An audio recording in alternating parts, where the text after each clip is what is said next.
Muchas gracias, señor presidente, y hago un reconocimiento a su planteamiento y al posicionamiento de suyo y de su grupo parlamentario, como lo mismo hago de nuestro grupo parlamentario expresado por el senador Morón.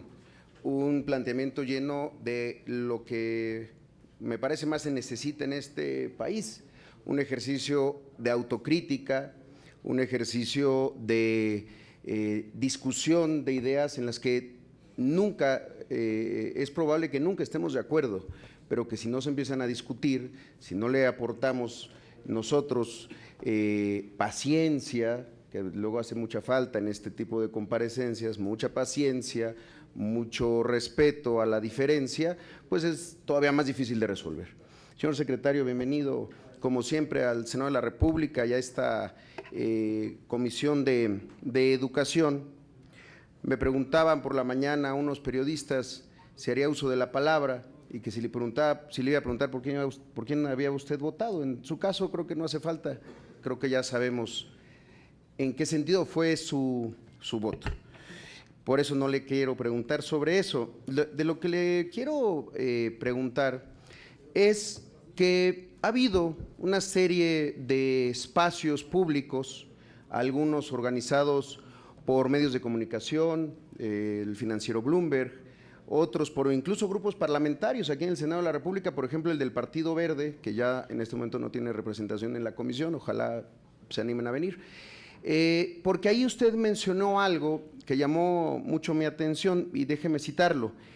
En el momento en el que hablaba sobre la evolución, digamos, de la evaluación en estados como el mío, como Chiapas o como Oaxaca, dijo usted, sin duda hay que tener diálogo, buscar cómo se pueden resolver las resistencias de manera ordenada y pacífica, pero no se puede ceder. Y decía usted, no se puede ceder porque este es un proyecto muy importante para el país. No tengo duda que los senadores del Partido Verde, dada su naturaleza, pues lo que buscaban era un poco eso, buscaban esos dos elementos que entienden en la política cuando plantean la pena de muerte o plantean este tipo de elementos de orden y pacificación.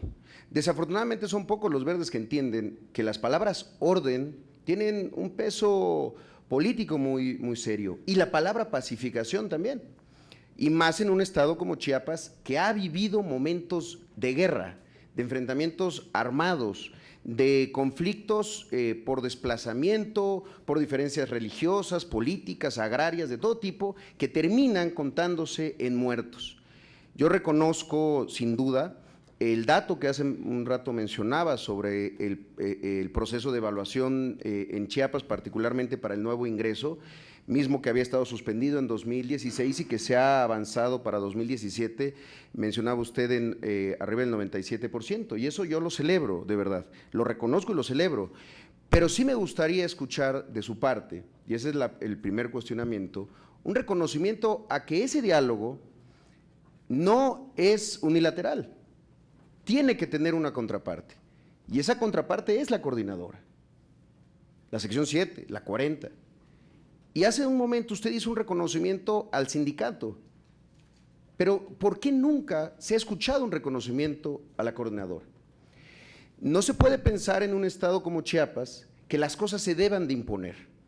Peor aún, que el profesor sea el enemigo al cual hay que vencer por sobre todas las cosas y someterlo, porque ese me parece ha sido el principal problema de la reforma educativa, entender al profesor como el elemento que se debe de reformar y no como el socio que nos puede o podría haber acompañado a un proceso mucho más amplio e integral. ¿Cuándo escucharemos un reconocimiento a esos otros profesores que ejercen el democrático ejercicio del disentimiento político? ¿Cuándo se podrá escuchar que también ellos son hombres y mujeres que tienen legítimas controversias con una política pública? Eso me parece que ha estado ausente. Yo reconozco que ha habido un avance. Sin embargo, es peligroso y es preocupante escuchar estos elementos, utilizar estas palabras que en Chiapas tienen tanto significado político. Por otro lado, yo quisiera dejar un planteamiento y una pregunta en dos sentidos. Uno de los elementos que se plantearon en su momento, usted aún no era secretario, en la discusión de la ley del servicio profesional docente, era justamente que habría incentivos para aquellos profesores que dan clases en las peores condiciones. Sin duda, muchos de esos profesores pues están justamente en Chiapas. Usted recordará, vaya, yo nací en el 79, usted nació en el 77, pero la historia se puede leer. Recordará que el origen de la coordinadora es ese justamente, que a los profesores que daban clases en las peores condiciones, frente a la posibilidad de que en el norte del país un profesor fronterizo tuviera un sobresueldo, y lo sabe mi compañero el senador Daniel, que fue profesor, y en ese momento creo que ya estaba en ejercicio, en ese sobresueldo se negó a los profesores de Chiapas.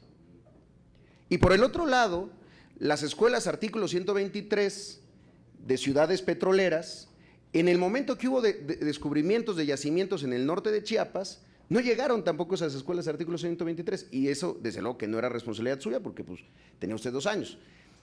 Pero esa es la misma situación que pareciera repetirse el día de hoy, que esos incentivos, no solamente en términos salariales, sino también de compensaciones, bonos e incluso de infraestructura educativa, por ejemplo en el tema de los bebederos, que ya se ha mencionado aquí, siguen estando ausentes. Por eso yo le quisiera preguntar, en un dato muy claro y con números, ¿a cuánto ascienden esos incentivos y de qué manera se han distribuido en el estado de Chiapas?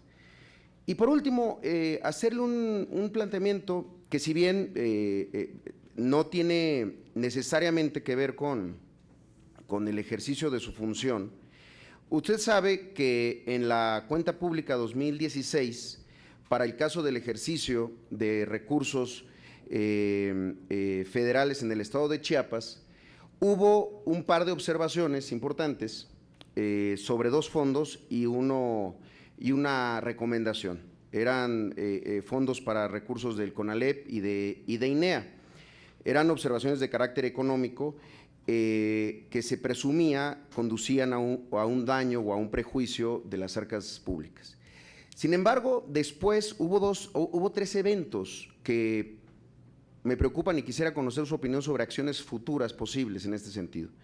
El primero fue que hubo un cambio del edificio de la Subsecretaría de Educación Federalizada, que después fue dañado con el sismo, y por último, el día de hoy, y aquí está el senador Albores, no me dejará mentir, el día de hoy se incendió.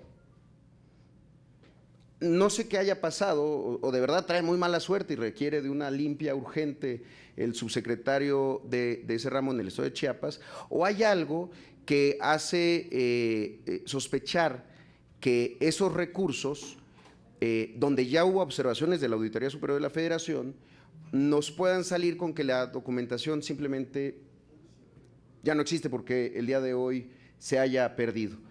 Me gustaría mucho saber si la Secretaría de su cargo, el órgano interno, o tomar acciones en ese sentido. Es cuanto, secretario. Muchas gracias.